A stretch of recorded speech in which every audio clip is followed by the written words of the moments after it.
Hi. Welcome back, faithful followers, to the Vandemore & Co. Family Farms. I'm Don Vandemore, your host. With me are Janice, Linda, and Marmalade. You caught me enclosing Janice and her baby's new enclosure with chicken wire. As you can see, the Vandemore tradition of being extremely cheap, I didn't fill in these big squares with wood that I would actually have to buy. I had some leftover chicken wire. So I'm using some horseshoe nails and fixing that up so the babies can't get out.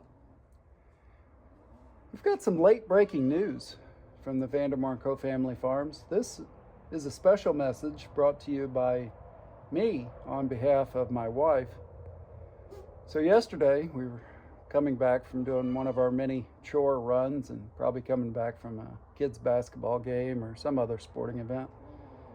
Wife looked over at me and she had love in her eyes and said sweetly, "Honey, what do you think about buying some more goats?"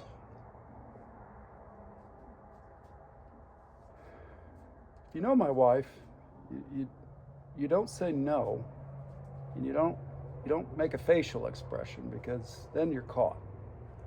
So I said, well, honey, what do you mean? She said, well, I've been talking to our goat lady, hi Carrie, about buying another baby girl that's just about the same age as Trish. We could house them together. She said, I've been thinking about getting some meat goats. You know, I know a bunch of people that eat goat meat. And I said, well, what's a meat goat? And she said, well, it's a boar goat. And then I said, well, what's a boar goat? And she said, well, it's a meat goat. Okay. I said, well, what does that entail? And she said, well, the logistics of this is really going to be your problem. So I said, where are we going to put these goats? How much do these goats cost? And if we sell these goats, does that mean that the kids can't name the goats? Because the last time that we named goats, I learned that we couldn't sell the goats that we named because the kids love them. So are we just going to label them like Goat 1, Goat 2A, Delta, and like? And she said, don't be silly, we'll name them. But these would be goats that we'd sell on the market. So I came in and cracked open a dad soda and came out to the barn where I do most of my thinking and spend most of my free time these days. And I was looking around. And I told you that I had been evicted from the barn, which was my shop. And I was put all my tools and whatnot into the storage shed, which is way too small. I was looking around for space, and I'm realizing that I'm going to have to add on to the barn, or we're going to have to move, or the goats are going to have to live in the house because I don't know where I'm going to put more goats. I've got plenty of yard, but I don't have plenty of barn. So today's a contemplation day. Today's a day of prayer. Got back from church today.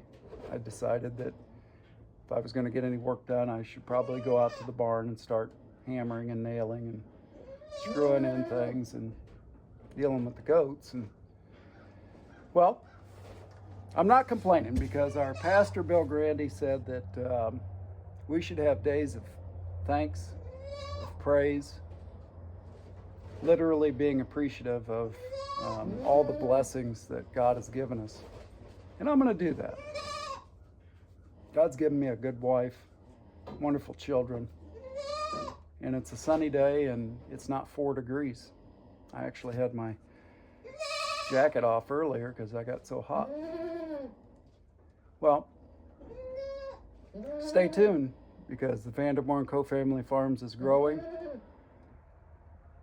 I need to go read my book on what a boar goat is or what a meat goat is and how to raise those animals.